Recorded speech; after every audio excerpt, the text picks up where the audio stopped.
자, 봅시다. 우리가 이제 전에 여러 번 우리가 했잖아요. 여러 번 그 테스트에 대해서 얘기를 했잖아요. 그 테스트를 할 때, 그 손가락 이렇게 해보세요, 이렇게. 엄지손가락 이 패드에다가, 이거 뭐라고, 검지, 패드 이렇게 대고서, 내가 이 닥터가 대고서 환자를 이렇게 테스트를 해요.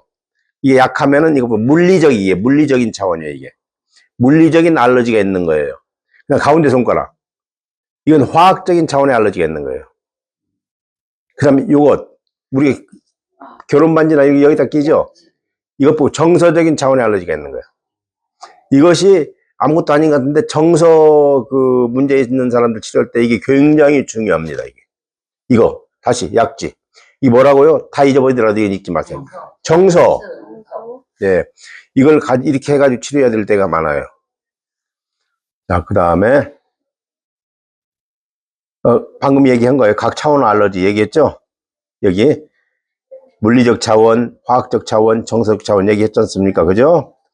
그 다음에 이제 정서 알러지라는 것은 우리가 마음속에 어떤 충격을 받아서 생기는 알러지예요. 사건, 어떤 사고, 신념, 사랑, 사람, 이런 데 대해서 그 문제가 생길 때, 우리 정서, 마음속에 한마디로 상처를 받는 거예요. 알러지와 관련된 사건은 어떤 자연재해가 있어요. 예를 들어봅시다. 이거 그냥 예를 드는 거예요. 어느 날 홍수가 엄청 시골에서 막 져가지고서 한 8살, 9살 먹은 애가 주위에서 자기 가축이 다 떠내려가고 그 부모 중에 하나가 어떻게 그냥 쓸려가서 좋지 않게 어떻게 일이 됐다고 칩시다. 그럼 이런 애들은 10중 8구 이 홍수에 대해서 말만 들어도 홍수가 졌다는 말 몸에서 반응이 나와요. 좋지 않게. 이게 정서적인 알러지입니다. 이런 사람들 치료할 때는 우리가 이제 일반 병원에 가면은 무슨 그런 치료하는 거 있죠. 여러 가지로 가장 강력한 치료는 아까 이렇게 했죠.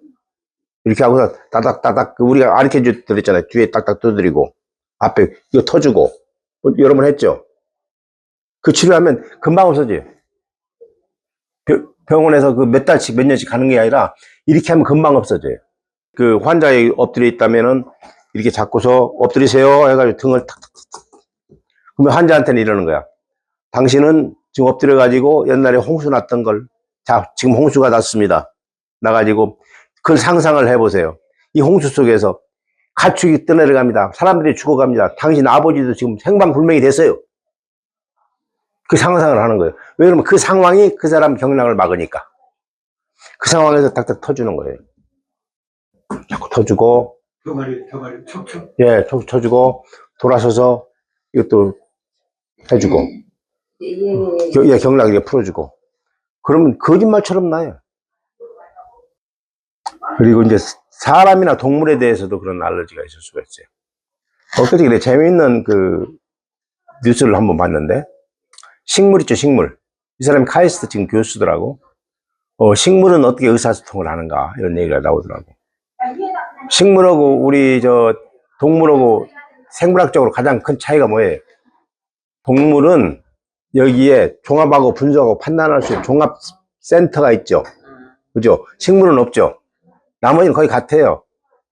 식물은 세포막이 하나, 동물은 2개, 그런 차이가 있겠죠. 식물도 그래요. 내가 지금 장미꽃이야. 저 이상한 벌레라는 놈이 와가지고 날 자꾸 갉아먹어. 거기에 맞춰서 화학 그 신호를 자꾸 바꾸는 거예요. 어마어마하게 차이 있는 거 아닙니다, 동물하고. 근데 이제 그 생명체가 전에 말씀드린 것처럼, 이 세상을 살아가면서 그 생명체 자신한테 그 본질을 침해받으면은 뭐라고 한다고요? 알러지가 생기는 것이죠. 그 다음, 잠재의식 세계와의 대화. 내가 이제 환자를 테스트를 할 때, 가령, 우리 마음속으로 하면 이 피부를 통해 일이 전해진다고 그랬죠, 일이. 반응한다고 그랬죠. 그럴 때, 왜 마음속으로 하냐면은 의식세계에 영향을 안 주려고 그런다고 그랬죠, 그죠? 우리 테스트를 잘하게 되면은 이렇게 가지고 이분하고 내가 대화를 할 수가 있어요. 점쟁이처럼. 누굴 사랑합니까? 예스. 사랑하지 않습니까? 특히 이제 병원에, 여기뿐만 아니라 어디 병원에 가면은 그 거짓말하면 안 돼요. 자기 몸에 대한 솔직하게 다 얘기해 줘야 되는데, 이래저래 거짓말하는 사람들이 많이 있어요. 자, 이제 아까 말씀드렸지만 근육 반응 테스트를 하잖아요. 할 때 탁 내려가면 그거 보고 뭐라고 그랬죠? Yes. 탁 쓰면 No. 그건 이제 기본이고. 물론 여러분들이 이걸 어떻게 앞으로 뭐 조금씩이라도 연습을 해서 하실지 안 하실지는 모르겠는데, 이걸 빼버리면 이 강의를 할 수가 없어요. 그러니까 할 수 없이 하는 거예요.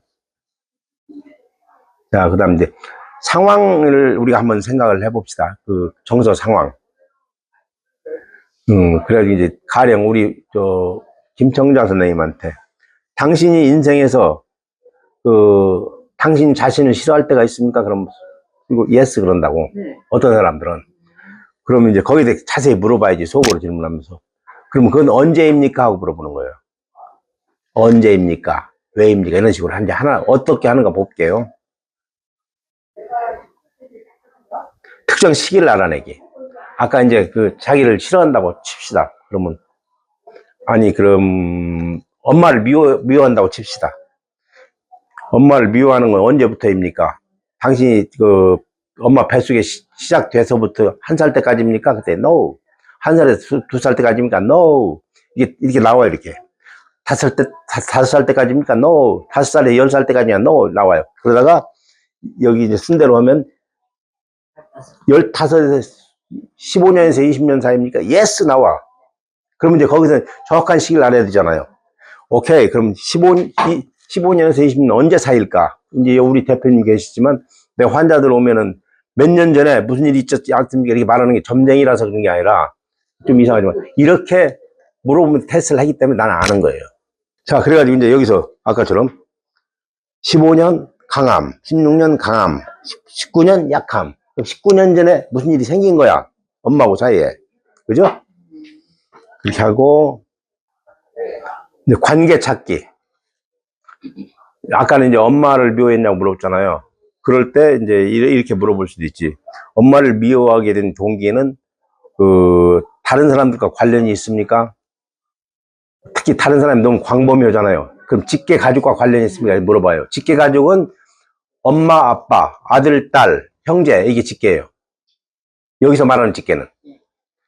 그 다음에 방계는 이제 그 하나씩 건너뛰는 거. 조부, 조모, 그 다음에 삼촌, 고모, 이모, 사촌, 이런 식으로 물어봐요. 그럼 범위가 딱 나와요. 나와. 그 다음에 이제 그 남인가, 아니면 애완동물인가. 여기까지 범위가 좁혀졌죠? 이게 점점 범위를 축소하는 거예요. 그럼 이 문제는 그럼 남성과 관련이 있는가? 여성과 관련이 있는가? 그 다음에 정서. 이 문제는 사랑과 관련이 있는가? 건강과 관련이 있는가? 돈과 관련이 있는가? 권력과 경력과 관련이 있는가? 교육과 관련, 이런 식으로 물어봐요. 이것은 당신의 그 어떤 정서상의 문제와 관련됐습니까? 그럼 yes 나와. 지금 당신의 그 현재 건강과 그 문제가 있는 정서는 관련이 있다고 했습니까? yes. 그 정서는 그럼 언제 생겼습니까? 그럼 아까 얘기했죠. 19년 19살 때. 19살 때 어떤 사람들하고 관계가 있었습니까? 직계 가족일 수도 있고 남모 관계일 수도 있고, 그렇죠? 이게 점점 범위를 좁혀가는 거예요. 그러면 직계 가족이라고 치더라도 그러면 그것이 그러면 어떤 정서와 관련이 있는 것입니까? 사랑입니까? 미움입니까? 이렇게 물어봐요. 그래가지고 좁혀가는 거예요. 그 다음에 신념 찾기. 이제 아까 그러면 어떤 정서와 관련이 되느냐 이 말이야. 귀가 잘 안 들린다고 쳐요. 그럼 귀가 안 들리는 건 정서와 관련이 있습니까? 물어보는 거예요. 눈 감으세요. 근데 이제 속으로 물어보는 거예요. 테스트 하는 거예요. 당신은 귀가 좀 들리는데 문제가 있습니까? 그래서 예스가 나와. 그럼 귀에 지금 들리는 문제는 정서와 관련이 있습니까? 그랬더니, 그럼 귀가 지금 듣는 것과 관련이 있는 정서는 언제부터 생긴 일입니까? 태어나서부터 20살까지입니까? No. 23살에서 30살까지입니까? No. 30에서 40, No. 40에서 50, Yes 나온다고 쳐요. 그러면 40에서 50 사이에 또 시기를 알아내야 돼. 41살 때, 42, 43, 44, 45, 46, 47이라고 칩시다. 47. 47살에 이제 어떤 정서와 관련이 있어. 그럼 당신이 47살에 생겼던 그 귀와 관련된 정서는, 사람과의 관련해서 생긴 것입니까? Yes, 나와. 사건입니까? No. 사람. 그 사람은 당신의 그 직계 가족과의 관련하여 생긴 일입니까? No. 반계 가족? Yes, 나와. 반계 가족 조부입니까? 종호입니까? 뭐 삼촌입니까? 누굽니까? 나와. 누구 나와. 아시겠죠? 다음에 이제 거기까지 잡아냈어. 그럼 그 감정은 미움입니까? 슬픔입니까? 뭡니까? 미움, 실망 뭐 이런 게 나와. 아시겠죠? 그러니까 삼촌이라고 쳐요. 삼촌에 대한 어떤 사건이 있어가지고 미움, 실망 막 이런 게 있었어. 그래서 여기에 영향을 주는 거야. 아시겠습니까? 그래가지고 치료를 하는 거예요. 가령 내 친구 내가 무슨 문제가 있어? 그럼 나는 이제 몇 년 전에 인생 살면서 이러이러한 일이 있었는데 이것이 나한테 어디에 영향을 줬을까 하면서 이런 식으로 자꾸 생각을 하면서 이렇게 찾아내는 겁니다. 이렇게 원인을 밝혀내면은 치료는 쉬워요. 이것이 최면 치료 비슷하잖아요. 최면 딱 눈 감으라고 해놓고 해가지고 시기랑 다 알아내잖아요. 상상해 보세요. 무슨 일이 있었습니까? 하잖아요. 그죠? 그렇죠. 그래 그걸 알아내가지고 그 상황을 없애주는 거예요. 케미칼이라는 게 우리가 도저히 완전히 정복할 수는 없는 게 100가지가 아닙니다. 1000가지도 아닙니다. 10,000가지 아닙니다. 100,000가지, 100만 가지 아닙니다. 수십 조예요, 조. 그래, 지금 이 순간에도 매일같이 또 수많은 케미칼이 새로 만들어져. 음식으로 만들어져. 여러 가지 물질로 만들어져. 옷으로도 만들어져. 우리가 그 생활에 살고 있는 거예요. 그 유명한 사회심리학자 에릭 프롬 같은 사람은 인간이 몰래크냐, 리바이던이냐. 자기가 스스로 만든 것에 의해서 망해 가느냐, 이런 얘기를 물어봐요. 자, 오늘은 여기까지입니다.